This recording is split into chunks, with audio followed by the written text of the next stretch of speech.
الحمدللہ رب العالمین والصلاة والسلام علی سید الانبیاء والمرسلین قال اللہ تعالی وتبارک فی القرآن المجید والفرقان الحمید فی شان حبیبہ مخبرا وآمرا ان اللہ وملائکتہ یصلون علی النبی یا ایہا الذین آمنوا صلوا علیہ وسلموا تسلیما صلاۃ والسلام وعلى آلك وأصحابك محبوبا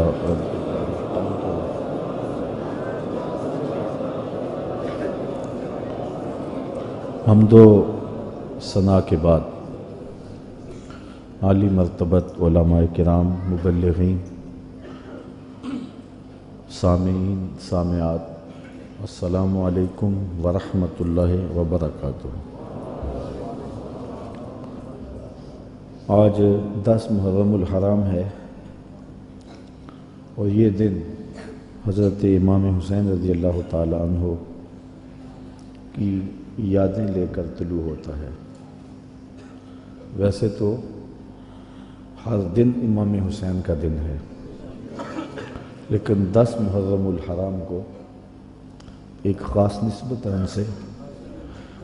صدیاں قبل دوپہر کے وقت عظیمت کی جو داستاں انہوں نے رقم کی تھی، آج اہل ایمان کائنات کے گوشے گوشے میں ان کو خراج پیش کر رہے ہیں۔ اتنے آنسو کسی کے لیے نہیں بہے جتنے امام حسین کے لیے بہے، اور اتنی آہیں اور سسکیاں کسی کی محبت میں نہیں ہوئیں جتنی حضرت امام حسین رضی اللہ تعالی عنہ کے لیے ہوئیں۔ صدیاں اداس ہیں حضرت امام حسین کے لیے۔ نواسہ رسول نے عظیمت کی جو داستاں رقم کی اور جس طرح انہوں نے دین کے گرتے ہوئے پرچم کو اٹھا لیا اور اپنا گھر لٹا کے دین کو لٹنے سے بچا لیا، آج ہمارا ایک ایک عضو بدن ان کو خراج عقیدت پیش کرتا ہے۔ ہمارا دل، ہمارا قلب، ہماری آنکھیں ان کے حضور محبتوں کا خراج پیش کرتے ہیں۔ علماء سے آپ نے اس عنوان سے بہت ساری باتیں سنی اور محبتوں کے نغمے بھی چھڑے رہے، کربلا کی یاد بھی تازہ ہوتی رہی اور زخموں سے خون بھی بہتا رہا اور آنکھیں آنسوں کے خراج بھی دیتی رہیں۔ یہ ان کے ساتھ محبت کا ایک ثبوت ہے۔ حضرت امام حسین رضی اللہ تعالی عنہ کی سیرت، آپ کا انداز معاشرت، آپ کی زندگی اور آپ کی یہ عظیم قربانی ہم سے اس چیز کو طلب کرتے ہیں کہ ہم ان کے اسوہ کو اپنائیں۔ چونکہ وقت بہت تھوڑا ہے، میں 2-4 باتیں جو حضرت امام حسین کی زندگی سے ہم روشنی لے کر کے اپنی زندگیوں میں ڈال سکتے ہیں۔ رضائے الہی کا حصول یہ امام کا مطمع نظر تھا، اور اس کے لیے ان کی زندگی کی ایک ایک ساتھ گزرتی ہے۔ اللہ کی رضا کے لیے، اس کی قربت کے لیے اپنی جان قربان کر دینا اور اپنا سب کچھ لٹا دینا، یہ بندگی کی معراج ہے۔ شہادت کو شہادت اس لیے کہتے ہیں کہ شہید اپنے خون سے سچائی کی گواہی دیتا ہے، اللہ کی توحید کی، اس کے دین کی گواہی دیتا ہے، اور یہ بہت اونچا منصب ہے۔ حضرت امام حسین رضی اللہ تعالی عنہ کو پہلے سے یہ معلوم تھا کہ وہ شہید کر دیے جائیں گے۔ آپ کے پورے خاندان کو اس بات کا علم تھا، حضور کی زبان سے یہ بات خاندان میں پہنچی تھی، لیکن کسی ایک نے بھی آ کے حضور سے نہیں کہا کہ حضور دعا کر دیں یہ مصیبت ٹل جائے اور کربلا میں جو مشکلات آنے والی ہیں جن کی خبر دی جا رہی ہے وہ مشکلات ان پر نہ آئیں۔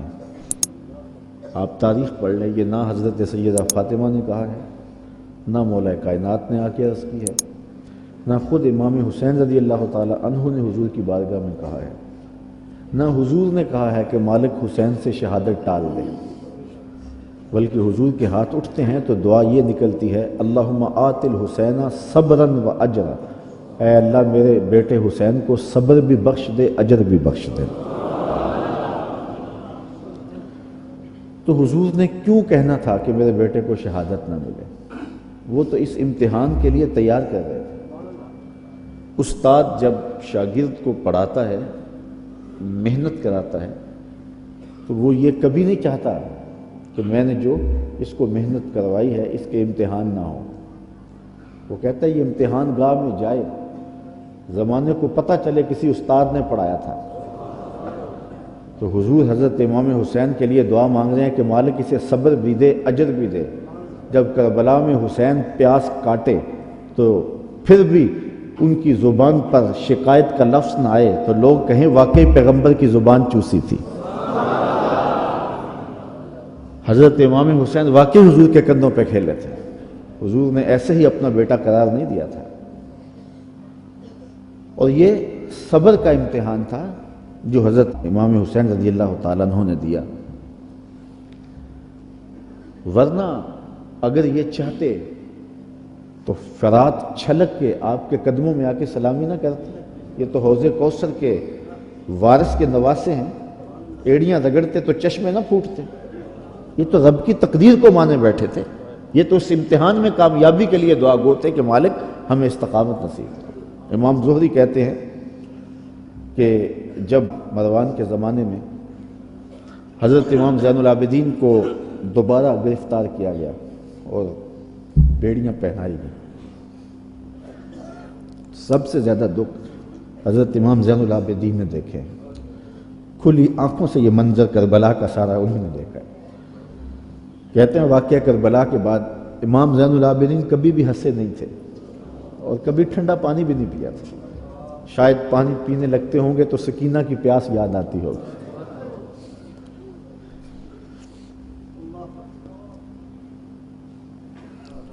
لیکن آپ کے ہاتھوں میں ہتھ کڑیاں ڈال لی گئی اور قید میں ڈال دیا گیا۔ امام زہری کہتے ہیں کہ میں نے جو ہی امام کو دیکھا تو امام زہری رو پڑے۔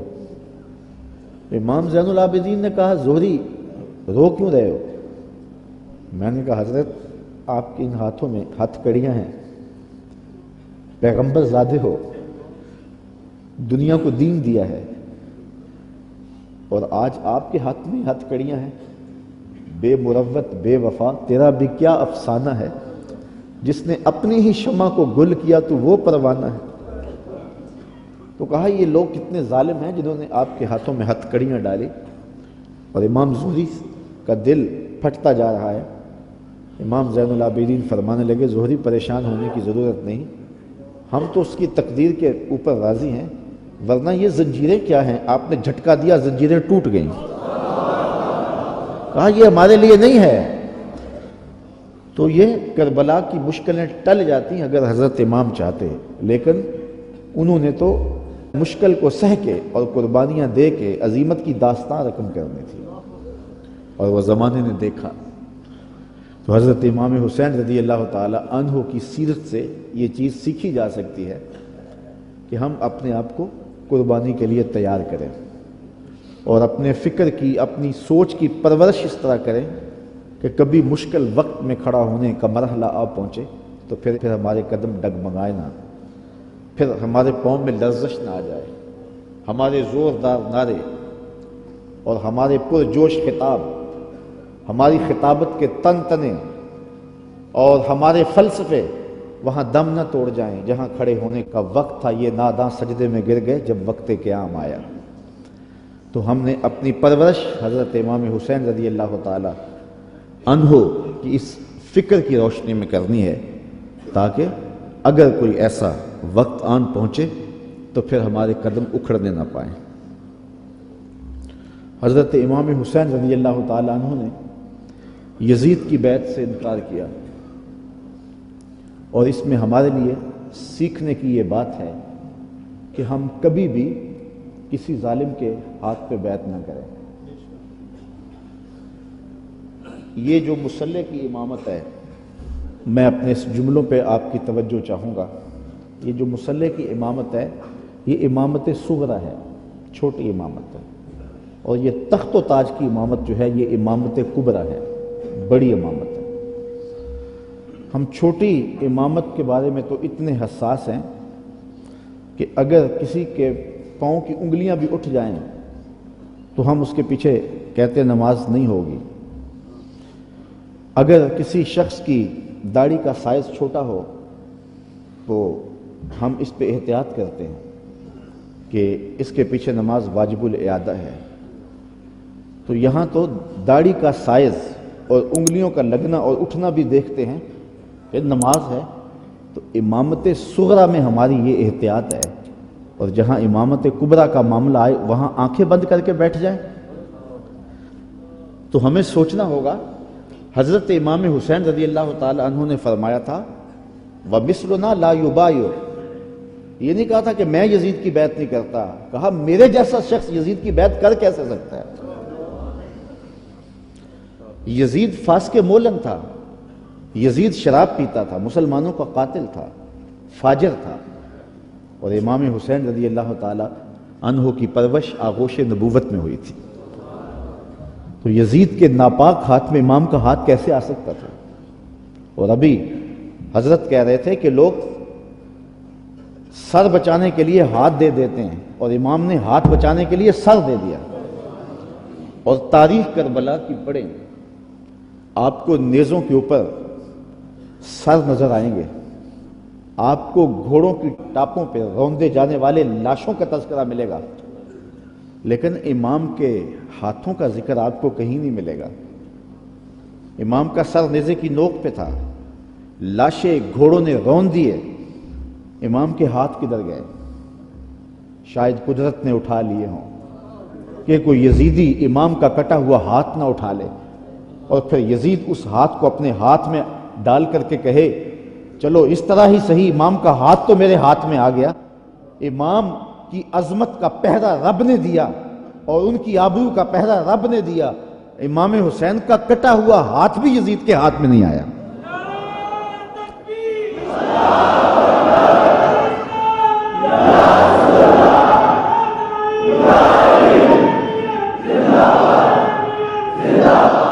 اور اس ہاتھ کو بچانے کے لیے مدینہ چھوڑا۔ مدینہ چھوڑنا کوئی آسان تو نہیں نا، 8 دن کے لیے حاجی جاتا ہے نا، مدینے میں رہتا ہے، اور جب چھوڑتا ہے تو قیامت ٹوٹ رہی ہوتی ہے۔ کسی نے پوچھا تھا عمرے اور حج کا ماجرا، تو میں نے کہا تھا کعبۃ اللہ پہ پہلی نظر مشکل ہے اور روضہ رسول پہ آخری نظر مشکل ہے۔ تو 8 دن رہنے کے بعد وہاں سے پلٹنا قیامت ہوتا ہے۔ اور جس نے زندگی مدینے میں گزاری ہے، جو پیدا مدینے میں ہوا، جس کے گھر کا دروازہ مسجد نبوی کے اندر کھلتا ہو، جس کا مسکن اور مولد مدینہ ہو۔ اعظم چشتی مرحوم جب مدینہ رسول میں آخری حاضری پر گئے تو بیمار تھے، ویل چیئر پہ تھے، تو انہوں نے الوداع ہوتے ہوئے خادم سے کہا کہ میرا رخ حضور کے روضے کی جانب رہنے دو اور کچھ پیچھے سے کھینچو۔ اور جب وہ نظارے نگاہوں سے اوجھل ہونے لگے تو اعظم چشتی مرحوم نے کہا کہ جاں بدن سے نکلتی ہے اعظم، جاں بدن سے نکلتی ہے اعظم، کوئی آسان ہے مدینے سے جدا ہونا؟ تو اپنی فکر کی آبیاری کے لیے اور یزید سے اپنے ہاتھ کو بچانے کے لیے آپ نے وہ شہر مدینہ بھی چھوڑا، شہر خوبہ بھی چھوڑا، پھر مکہ المکرمہ بھی چھوڑا۔ 8 ذی الحج کو مکہ المکرمہ چھوڑا، تاریخ پڑھیں آپ، اور منا میں 8 ذی الحج کو لوگ جمع ہو رہے ہیں، اے تماشا گاہے عالم روئے تو کجا بہرے تماشا می روی۔ اب یہاں مجھے اقبال یاد آئے، مدعاش سلطنت بوتے اگر خود نہ کر دے وا چنی ساما سفر۔ اقبال کہتے ہیں کہ اگر حضرت امام حسین رضی اللہ تعالیٰ عنہ کا مدعا سلطنت کا حصول ہوتا تو اتنے تھوڑے لوگوں کے ساتھ آپ کبھی بھی سفر نہ کریں۔ ٹوٹل 145 افراد ہیں، بچوں اور خواتین کے سمیت۔ اور سارا مدینہ آپ کا مرید ہے۔ اللہ اکبر۔ مکے میں پوری دنیا سے حاجی آ رہے ہیں، لیکن آپ مکے کو چھوڑ کے جا رہے ہیں۔ طلحہ بن عدی بن حاتم راستے میں ملتا ہے تو 30,000 کا لشکر آپ کی پشت پہ کھڑا ہونے کا عندیہ دیتا ہے۔ آپ فرماتے ہیں مجھے یہ بھی قبول نہیں ہے۔ یزید کا مکروہ چہرہ بے نقاب کرنے جا رہے تھے اور اس شہادت کو چومنے جا رہے تھے جس کی بشارت رسول اللہ نے دی ہوئی تھی، اور پھر بڑھتے گئے اور اٹھنے والے قدم حضرت امام کے پیچھے نہیں ہٹے، اور قیامت تک لوگوں کو درس اور سبق دے گئے کہ حق کے لیے جان کا نذرانہ پیش کرنا پڑے تو یہ سودا سستا ہے۔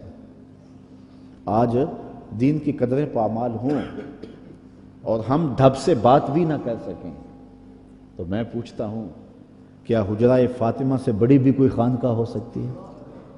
کیا حسین ابن علی سے بڑا بھی کوئی سجادہ نشین ہو سکتا ہے؟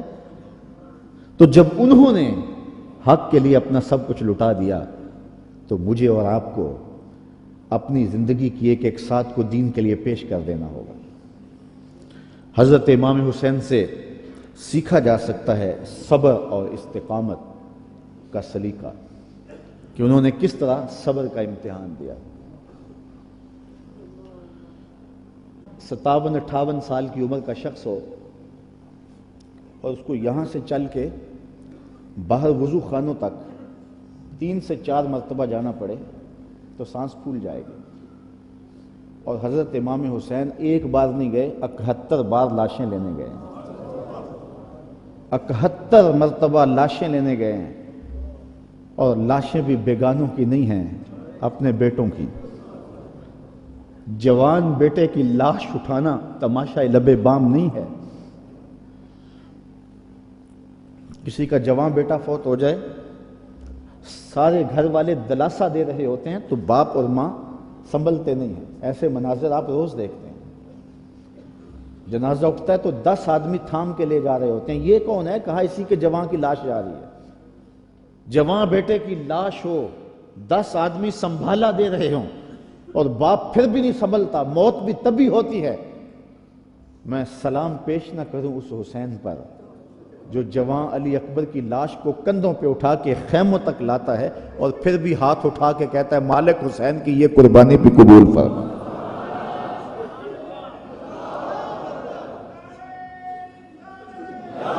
اتنے دکھ تو کو ہمالیہ پہ آتے تو اس کا پتا بھی پانی ہو جاتا، وہ بھی برداشت نہ کر پاتا۔ ابن راشد یہ کربلا کے واقعات کا چشمدید گواہ اور راوی ہے۔ وہ لکھتا ہے کہ میں خود کھڑا تھا اور میں نے حضرت امام عالی مقام رضی اللہ تعالیٰ عنہ کو دیکھا کہ انہوں نے اپنے سینے سے ایک جوان کی لاش کو لپٹایا ہوا ہے اور مقتل سے خیموں کی جانب آ رہے ہیں، اور وہ جوان اتنا قد آور ہے کہ اس کے باوجود اس کے پاؤں زمین پہ گھسیٹ رہے ہیں، اور مقتل سے لے کر کے خیموں تک ریت پر ایک لکیر بن رہی ہے۔ تو میں پہچانتا نہیں تھا اس شخص کو، وہ نوجوان کون ہے؟ تو میں نے کسی سے پوچھا، میں نے کہا یہ نوجوان کون ہے جس کو امام اٹھا کے لے جا رہے ہیں؟ کہا یہ امام حسن کا بیٹا قاسم بن حسن ہے۔ وہ منظر بھی زمانے نے دیکھا، 6 ماہ کا اصغر ہے اور حضرت امام ہاتھوں پہ لے کے فرات کے کنارے پہ کھڑے ہیں۔ یہ تمام حجت تھی، پانی کے محتاج نہیں تھے، کوثر چھلک کے قدموں میں سلامی دینے آتا۔ حسین ابن علی کے نام پر تو پانی رکتا ہی نہیں ہے۔ میں ذکر کر رہا ہوں، سب کی آنکھوں میں پانی نہیں آ رہا؟ یہ پانی تو آج تک سلامی پیش کر رہا ہے۔ پانی کا مسئلہ نہیں تھا، اتمام حجت تھی۔ کہا تمہاری لڑائی میرے ساتھ ہے، اس 6 ماہ کے بچے نے تمہارا کیا بگاڑا؟ تو پھر کیا ہوتا ہے؟ پانی نہیں ملتا، 2 شاخہ تیر ملتا ہے۔ 6 ماہ کے بچے کا حلق تیر کاٹ جائے، وہ حلق پہ تیر نہیں لگتا، باپ کا کلیجہ کٹتا ہے، لیکن خون ہاتھوں میں لے کے آسمان کی طرف اچھال کے بولتے ہیں مالک حسین کی یہ ننھی قربانی بھی قبول فرما۔ 71 لاشیں لائن میں پڑے ہوئے۔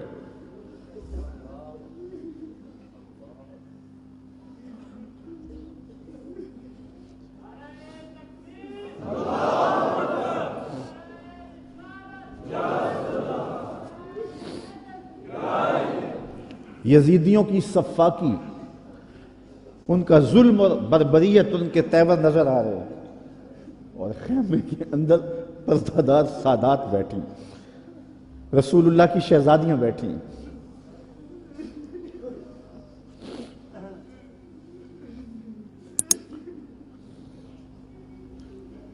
ان کا کیا دکھ ہوگا جو امام کے کلیجے میں ہوگا۔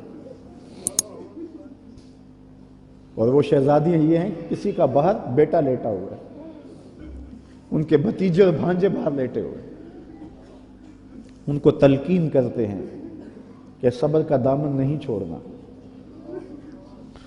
اور امام گھوڑے کی زین پہ سوار ہوتے ہیں۔ بانکپن ایسا ہے جس ڈھب سے کوئی مقتل میں گیا وہ شان سلامت رہتی۔ زمانے نے دیکھا 71 لاشیں اٹھا کے خیموں تک لانے والا حسین جب گھوڑے پہ آتا ہے تو اشقیاء کی صف میں کھلبلی مچ جاتی ہے، آواز آ رہی ہے یہ کون ذی وقار ہے، بلا کا شاہ سوار ہے، لباس ہے پھٹا ہوا غبار سے اٹا ہوا، تمام جسم نازنی چھدا ہوا کٹا ہوا پھر بھی ہے ڈٹا ہوا، یہ نبی کا نور عین ہے، یہ بال یقین حسین ہے۔ اللہ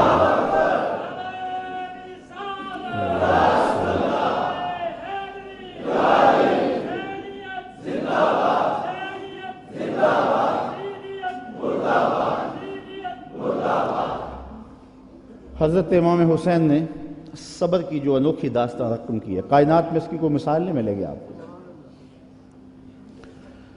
صبر کسے کہتے ہیں اس کے بارے میں کہنے والوں نے بہت کچھ کہا ہے۔ واویلا نہ کرنا، منہ پہ تماچے نہ مارنا، ناشکری کا کلمہ نہ کہنا، اعضاء کا ایسا اضطراب کہ جو شریعت میں نامحمود ہو اس کا سرزد نہ ہونا، صبر کے بڑے مفاہیم ہیں۔ لیکن صبر کا مفہوم میں نے ایک یہ بھی پڑھا ہے کہ صابر وہ ہے جس کے معمول عبادت میں فرق نہ آئے۔ پہلی صف میں کھڑا ہونے کی عادت تھی، نماز پڑھتا تھا، جوان بیٹا فوت ہو گیا، اذان پکاری گئی تو پہلی صف میں کھڑا پایا گیا، نماز قضا نہیں ہوئی، آپ کہیں کہ بندہ صابر ہے۔ گھر میں میت پڑی ہے، نماز قضا نہیں ہوئی، جس کے معمول عبادت قضا نہ ہوں وہ صابر کہلاتا ہے۔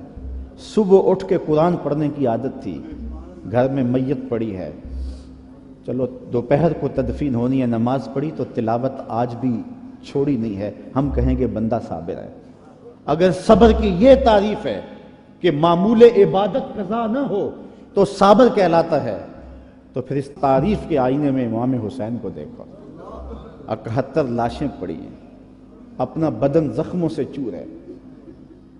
محتاط روایت یہ ہے کہ آپ کا جب پیراہن اتارا گیا تو 113 تیر، 33 زخم تلواروں کے تھے اور 34 گھاؤ نیزوں کے تھے، کچھ نیزے بدن میں ٹوٹ گئے تھے، اور گھوڑے کی زین سے فرش زمین پہ آئے۔ صابر ایسا ہے کہ عبادت کا وقت آ گیا، سجدہ قضا نہیں ہونے دیا۔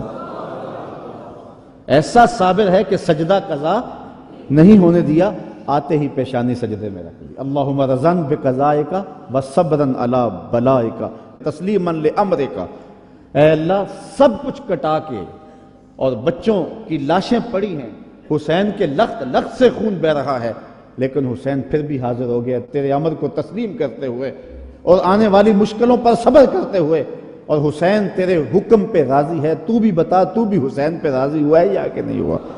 آواز آ رہی ہے اس نواسے پر محمد مصطفیٰ کو ناز ہے، اس پیاسے پر علی شیر خدا کو ناز ہے، اوروں نے بھی سجدے کیے پر اس کا عجب انداز ہے، اس نے وہ سجدہ کیا جس پر خدا کو ناز ہے۔ عابد ایسا کہ معمول عبادت قضا نہیں ہوا، سجدہ قضا نہیں ہوا۔ اب آپ جانتے ہیں کہ امام حسین کا سر جو تھا سجدے میں جھکا ہوا تھا کہ دست قاتل نے سر انور کاٹ لیا، اور پھر سر انور کو کاٹ کے نیزے کی نوک پہ چڑھا دیا۔ یزیدیوں نے اس لیے کیا کہ اپنے لشکر کو تسلی دیں کہ ہم کامیاب اور کامران ہوئے ہیں، دیکھو سر حسین کٹ کے نیزے کی نوک پہ چڑھ گیا۔ تو جب انہوں نے نیزے کی نوک پہ سر حسین چڑھایا تو لشکر یزید سے آواز آئی، یہ کیسا سر ہے جو کٹ کے بھی سر بلند ہے، اس کی سر بلندی اب بھی نہیں گئی، اب بھی یہ اونچا ہے۔ اور جب سر انور نیزے کی نوک پہ چڑھایا گیا تو اس انداز سے چڑھایا گیا کہ کٹی ہوئی گردن کا رخ آسمان کی طرف اور سر انور کا رخ زمین کی طرف۔ تو کسی شاعر نے تخیل باندھا، بآں کے سر نیزے پہ اور سوئے زمین ہے روح، یعنی سجدہ ثانی کی ہے آرزو۔ رکعت میں 2 سجدے ہوتے ہیں، ابھی ایک ہوا تھا کہ سر کاٹ لیا گیا، حسین کی پیشانی میں دوسرے سجدے کی آرزو مچل رہی ہے۔ صابر ایسا کہ معمول عبادت قضا نہیں ہوا، اور پھر تلاوت بھی قضا نہیں ہونے دی۔ حسین کا سر نیزے کی نوک پہ ہے، لبوں پہ قرآن جاری ہے، کیونکہ حسین کو لوریاں ہی قرآن کی ملی تھی۔ تو حسین ابن علی رضی اللہ تعالی عنہ سے صبر سیکھا جاتا ہے، استقامت سیکھی جا سکتی ہے، اور اپنی زندگی میں اس کا چراغاں کیا جا سکتا ہے۔ بہت ساری چیزیں سیکھنے کی ہیں اس خاندان سے، رواداری اور خودداری بھی سیکھی جا سکتی ہے۔ جب یہ لشکر حضرت امام حسین رضی اللہ تعالیٰ عنہ کو شہید کر دیتا ہے، اور آپ کے لاشوں کے اوپر گھوڑے دوڑائے جاتے ہیں، اور ہوائیں مٹی ان کے اوپر اڑا دیتی ہیں، اور پھر وہاں سے شہیدوں کے سر نیزوں پہ چڑھا کے کوفہ اور کوفہ سے دمشق لے جایا جاتا ہے، تو یزید پوچھتا ہے اپنے خاص لوگوں سے کہ اس راستے کے اندر تم نے ان کی کیفیت کیا دیکھی؟ یزید بدبخت کے دل میں یہ تھا کہ میں اب بھی فاتح بن جاؤں، امام زین العابدین ڈر کے گھبرا کے مشکلات سے میری بیعت کر لیں، کیونکہ اگر امام زین العابدین بیعت کر لیتے تو کربلا کی ساری داستان زیرو ہو جاتی، اور وہ یہ کرنا چاہ رہا تھا، لیکن زین العابدین کی رگوں میں بھی تو خون حسین تھا، تو بڑے دکھ دیے۔ آدمی حیران ہو جاتا ہے کہ کس طرح انہوں نے گھوڑوں کے اوپر سوار کرا کے اطرت پیغمبر کو بازاروں میں پھرایا، اور پھر ان کے سر نیزوں کی نوک پہ چڑھے ہوئے تھے، لیکن دربار یزید میں جب پہنچے تو یزید نے اپنے خاص لوگوں سے پوچھا کہ کیا ان کی اب حالت ہے؟ لاشیں کٹ کے وہاں پڑے ہوئے ہیں، سر یہ ہیں، تو اب تو دب گئے ہوں گے۔ تو جو اس نے جواب دیا، اس سے اس خاندان کی خودداری اور غیرت دیکھو۔ اس کے معتمد خاص نے کہا کہ ہم کربل سے یہاں تک پہنچے ہیں، اور ہم نے بہت دکھ بھی دیے ہیں، ان کو ذہنی اذیتیں بھی دی ہیں، بعض جگہوں کے اوپر ان کے اوپر پتھراؤ بھی ہوا ہے، لیکن لگتا یہ رہا ہے کہ فاتح یہ ہیں اور ہم مفتوح ہیں۔ ان کا انداز اور ان کا تیور ہمیشہ یہ بتاتا رہا ہے کہ اصل فاتح یہ اور مفتوح ہم ہیں، اور حقیقت ہے بھی یہی۔ اقبال کہتا ہے جو دلوں کو فتح کر لے وہی فاتح زمانہ، جو دلوں کو فتح کر لے وہی۔ حشام بن عبد الملک بنو امیہ کا بڑا تگڑا حکمران گزرا ہے، حج کرتا ہوا حجر اسود کے سامنے آیا، دل میں آیا کہ میں حجر اسود کو چوموں، ہجوم اتنا تھا کہ چوم نہ پایا۔ جن لوگوں نے حج کیا ہے منظر آنکھوں میں گھوم گیا ہوگا، تو اتنا ہجوم تھا کسی نے بادشاہ کی پرواہ نہیں کی، راستہ نہیں دیا، وہ ایک سمت کھڑا ہو کے منتظر رہا کہ کوئی رش کم ہو تو میں حجر اسود کو بوسہ کروں۔ اتنے میں امام زین العابدین بھی طواف کرتے کرتے آئے، وہ رک کر کے جب حجر اسود کو دیکھنے لگے تو لوگوں نے راہیں چھوڑ دی، آگے بڑھے، حجر اسود کو چوما اور پھر طواف میں لگ گئے۔ حشام کو بڑا غصہ آیا کہ میں بادشاہ وقت اور میرے لیے لوگوں نے راستہ نہیں چھوڑا اور ان کے لیے راستہ چھوڑ دیا۔ تو وہ اپنے درباری شاعر فرزدق سے کہنے لگا من ھذا، یہ کون ہے؟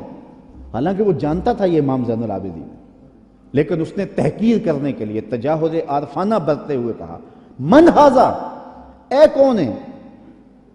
وہ جو فرزدق شاعر تھا تو بادشاہ کا درباری شاعر، لیکن آج اس کی غیرت جاگی۔ جب اس نے کہا من ھذا، یہ کون ہے؟ تو فرزدق نے کہا بادشاہ تو نہیں جانتا یہ کون ہے؟ اس کو تو بتہا کہ سنگ ریزے بھی جانتے ہیں یہ کون ہے، اس کو تو فرش والے بھی جانتے ہیں اور افلاک والے بھی جانتے ہیں کون ہے۔ کہا یہ تو فاطمہ کا بیٹا ہے، یہ علی کا شہزادہ ہے، رسول اللہ کا نواسا ہے۔ اور پھر کھڑے کھڑے امام کی شان میں قصیدہ لکھ دیا، اور اس میں فرزدق نے بادشاہ کو مخاطب ہو کے کہا تیرا نکرہ کرنا اس معرفہ کو نکرہ نہیں کر دے گا، یہ کل بھی معرفہ تھا، یہ آج بھی معرفہ ہے، تیرا من ھذا کہنا اس معرفہ کو نکرہ نہیں کرے گا۔ بادشاہ کو اتنا غصہ آیا کہ اس نے فرزدق کو ایک بند کنویں میں ڈلوا دیا، قید کروا دیا۔ امام کو پتہ چلا تو انہوں نے اشرفیوں کی ایک تھیلی بطور جو ہے وہ محبت فرزدق کے پاس بھیجی۔ اس نے چوم کی آنکھوں سے لگائی اور خادم کے ہاتھ میں واپس کرتے ہوئے کہا کہ امام سے کہنا، میرا سلام دینا، کہنا ان ٹگوں کے لیے بادشاہوں کی نوکری کی ہے ساری زندگی، اور یہ جو میں نے قصیدہ لکھا ہے پیسوں کے لیے نہیں کیا، اشرفیوں کے لیے نہیں لکھا، آپ کے نانے کی شفاعت کے لیے لکھا ہے۔ جو دلوں کو فتح کر لے وہی فاتح زمانہ۔ آپ پورا شہر ڈھونڈ لیں، آپ کو شمر نام کا شخص نہیں ملے گا، آپ کو خولی نام کا شخص نہیں ملے گا، آپ کو ابن زیاد نام کا شخص نہیں ملے گا، آپ کو یزید نام کا شخص نہیں ملے گا۔ اور اگر آپ ڈھونڈنے نکلے، دور کیا جانا، اسی محفل سے ڈھونڈ لے، ہزاروں علی کے نام کے ہوں گے، ہزاروں حسین کے نام کے ہوں گے، شبیر کے نام کے ہوں گے، اور کتنی تجھے محبتیں اے فراز چاہیے، ماؤں نے تیرے نام پہ بچوں کے نام رکھ دیے۔ جو دلوں کو فتح کر لے وہی فاتح زمانہ۔ تو حضرت امام حسین رضی اللہ تعالی عنہ کے خانوادے کا جو ترہ ہے اور خودداری کا جو انداز ہے وہ دیکھنے کو ملا، اور کربلا سے لے کر کے مدینے تک یہ منظر ہر جگہ پہ دکھائی دیا۔ حضرت امام حسین کو کربلا میں دیکھیں یا ان کے خاندان کو کوفے کے بازاروں میں دیکھیں یا دمشق کے بازاروں میں یا دربار یزید میں دیکھیں، آپ دیکھیں گے کہ باوجود کہ یہ مظلوم ہیں، باوجود کہ ظلم و جبر کی انتہا کر دی گئی، لیکن انہوں نے اس کے جواب کے اندر کوئی شخصی وار نہیں کیا ہے۔ سارے کربلا کے واقعات کو پڑھتے جائیں، بلکہ اس واقعہ کو سمجھنے کے لیے صرف ایک واقعہ، اللہ نے مختار سقفی سے یہ کام لیا کہ اس نے قاتلان حسین کو چن چن کے مارا۔ مالک اشتر کی قیادت میں فرات کے کنارے ابن زیاد کے لشکر سے لڑائی تھی، اللہ نے مالک اشتر کو فتح دی اور یزیدی بھاگ کھڑے ہوئے، کچھ قتل کر دیے گئے، کچھ بھاگ گئے، کچھ پکڑ لیے گئے۔ ابن زیاد بھی بھاگ کر کے ایک سمت رخ کر جاتا ہے کہ میں ان لوگوں کی دست برد سے دور ہو جاؤں، اور اپنے گھوڑے کو ایڑ لگائی اور تیزی سے سر پٹ گھوڑا دوڑا رہا ہے۔ ادھر پیاس کی شدت ہے، زبان کانٹا ہو گئی، حل خشک ہو گیا۔ صحرا کے اندر لگا ہوئے خیمہ دکھائی دیا، سوچا کہ اس خیمے والے سے جلدی سے رک کر کے پانی کے 2 گھونٹ لے لوں اور پھر آگے بڑھ جاؤں گا۔ گھوڑے سے اترا، خیمے کا پردہ سرکایا، دیکھا کہ امام زین العابدین عبادت کر رہے ہیں۔ امام زین العابدین کبھی مدینہ سے باہر نکل کے صحراؤں میں خیمہ گاڑ لیتے، مہینہ مہینہ گزارتے۔ یہ کسی ایسی جگہ پہ خیمہ گاڑے عبادت میں مصروف تھے، قرآن کی تلاوت کر رہے تھے۔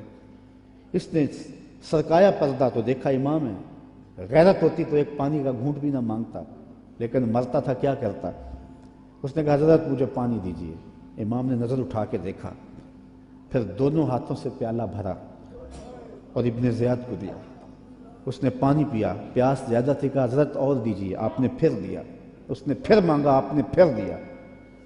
سمجھا کہ امام نے مجھے پہچانا نہیں، اگر پہچان لیتے تو میرے منہ پہ تھپڑ مارتے، مجھے پانی نہ دیتے، میں نے جو ان کے خاندان کے ساتھ کربلا میں کیا تھا۔ تو کہنے لگا حضرت شاید آپ نے مجھے پہچانا نہیں۔ امام کی آنکھیں برسنے لگیں اور فوارے چھوٹ پڑے اشکوں کے، اور آپ نے فرمایا بدبخت تجھے نہیں پہچانتا جس نے میرا گھر اجاڑ کے رکھ دیا، 6 ماہ کے عسکر کو بھی پانی نہ دیا۔ تو کہا حضرت اگر آپ پہچان گئے ہیں مجھے تو پھر مجھے 3 پیالے لبالب بھر کے کیوں دیے ہیں؟ کہا جب ہم تمہارے گھر آئے تھے جو تم نے کیا یہ تمہارے خاندان کی ریت تھی، اور آج تم ہمارے گھر آئے ہو جو میں کر رہا ہوں یہ میرے خاندان کی ریت ہے۔ نصیب اپنا اپنا، مقام اپنا اپنا، کیے جاؤ میں کارو کام اپنا اپنا۔ تو حضرت امام حسین رضی اللہ تعالی عنہ کے خاندان سے یہ سیکھنے والی چیزیں ہیں جس کو ہم اپنی زندگیوں میں داخل کر کے اپنی زندگیوں میں چراغاں کر سکتے ہیں۔ حضرت امام حسین رضی اللہ تعالی عنہ کا نام کل بھی روشن تھا، آپ کا نام آج بھی روشن ہے۔ یزید مر گیا،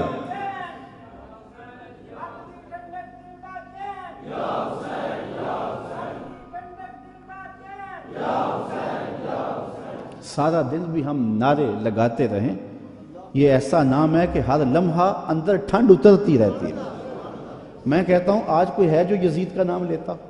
یزیدی ہیں، گلی گلی یزید آج بھی موجود ہے، مختلف روپوں کے اندر یزید ہے، لیکن یزید کو اس قدر امام نے بے نقاب کر دیا کہ آج یزیدی بھی یزید کا نام نہیں لے سکتے۔ اگر کوئی یزید کا نام لیتا بھی ہے تو سر جھکا کے لیتا ہے، دائیں بائیں دیکھ کے لیتا ہے، نام لینے سے پہلے شرمندہ، نام لیتے ہوئے شرمندہ، نام لینے کے بعد شرمندہ۔ میں کہتا ہوں کیسا ہے تمہارا لیڈر جس کا نام لیتے تمہیں شرم آتی ہے، اور ہمارے لبوں پہ جب نام حسین آتا ہے سر فخر سے بلند ہو جاتا ہے۔ فخر کا دل میں دریچہ باز کرنا چاہیے، فخر کا دل میں دریچہ باز کرنا چاہیے، جن کا تو آقا ہے ان کو ناز کرنا چاہیے۔ اے حسین ابن علی تم پر سلام، نازش آل نبی تم پر سلام، تم پہ لاکھوں رحمتیں لاکھوں سلام، اے شہیدان محبت کے امام۔ لالا گوں لالا بدن لالا کفن، اے چمن اندر چمن، زندگی ہی زندگی تیری حیات، اے حیات اندر حیات، افتخار ملت بیضا ہے تو، رب کعبہ کی قسم یکتا ہے تو۔ فخر کا دل میں دریچہ باز کرنا چاہیے، جن کا تو آقا ہے ان کو ناز۔ یہ اجتماع ناز کرنے کے لیے، ہم آ حسین والے نہیں ہیں، ہم واہ حسین والے ہیں۔ اتنے زخم تو کو ہمالیہ کے کلیجے پہ لگے تو اس کا بھی پتا پانی ہو جائے، لیکن حسین پھر بھی حق کالم لیے کھڑا ہے، پھر بھی عظیمت کی داستان رقم کر رہا ہے۔ یہ حسین ابن علی ہے، آج ان کی روح کو خراج پیش کر رہے ہیں، محبتوں کے آنسو بھی بہے، ان کے نام کے نعرے بھی لگائے، ان کے فکر ان کے مشن کو بھی سنا، ان کے مناقب بھی روحوں میں اترے، اس عظیم کام کو خراج بھی پیش کیا گیا۔ آؤ آج کے اس اجتماع میں عزم کر کے اٹھیں کہ ہم نقوش امام کو خضر راہ بنائیں گے۔ میں کہتا ہوں حضرت امام حسین نے تو لاشوں کے درمیان بھی نماز نہیں چھوڑی، 71 لاشیں پڑی ہوئی ہیں، پردے داروں کے پردوں کا دکھ بھی ستا رہا ہے، اور بدن میں تیر پیوست ہیں، اور نیزوں کی انیاں پھنسی ہوئی ہیں، اور گھوڑے کی زین سے فرش زمین پہ آ رہے ہیں۔ آپ نے ان حالات میں بھی نماز نہیں چھوڑی۔ ہم کیسے حسینی ہوں گے کہ 10 محرم کے دن بھی ہمیں نماز نصیب نہیں ہوگی؟ اگر 10 محرم کے دن بھی ہم نماز نہیں پڑھیں گے اور نام حسین ابن علی کا لیں گے تو پھر حرف حرف اور لفظ لفظ منافقت ہوگی۔ آئیے ان کا نام لیتے ہیں تو ان کے نقوش پا کو بھی خضر راہ بناتے ہیں۔ میں ایک نعرہ لگوانا چاہتا ہوں، امام کے نام کا خود لگواؤں گا، لیکن نعرہ بانک پن سے ہو، اوپر نیچے باہر ہجوم محبت ہے، تو ذرا یزیدیوں کو پتہ چل جائے کہ امام کا نام آج بھی زندہ ہے، اور محبتوں کے یہ تیور نعرہ تکبیر۔ اللہ آپ کو سلامت رکھے۔ حسین کل بھی زندہ تھا، حسین نعرہ تکبیر، نعرہ تکبیر، نعرہ رسالت، نعرہ رسالت، نعرہ رسالت، حسینیت، حسینیت، حسینیت، یزیدیت، یزیدیت۔ علامہ اقبال کا سارا فلسفہ نچوڑیں تو جو رس نکلتا ہے اس کا مصداق امام حسین بنتے ہیں۔ جوس کیا نکلتا ہے؟ کی محمد سے وفا تو نے تو ہم تیرے ہیں، یہ جہاں چیز ہے کیا لوح و قلم، پھر لوح بھی تیرے ہاتھ میں دے دیں گے، قلم بھی تجھے ہی پکڑا دیں گے، پھر تیری تقدیر کے فیصلے کسی اور جگہ نہیں ہوں گے، بلکہ خدا بندے سے خود پوچھے گا بتا تیری رضا۔